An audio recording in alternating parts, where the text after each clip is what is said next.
CJ nga pala at may trip na naman ako sa buhay. Ngayong magandang umaga, tamang kape lang tayo dahil mamaya magre-ready na tayo. Dahil ngayong araw na to, ngayon ang orientation day para sa ating trabaho. Naka-ready at nakabihis na ako. Excited na medyo kabado.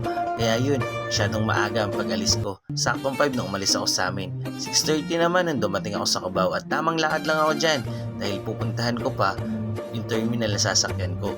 Habang naglalakad ako sa puntong yan, marami na pumapasok sa isip ko. Ano kaya mangyayari ngayong araw na to? Pero okay lang, go lang.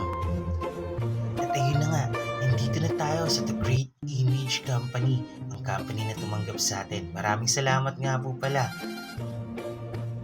Sa puntong yan, nagsisimula na ang orientation.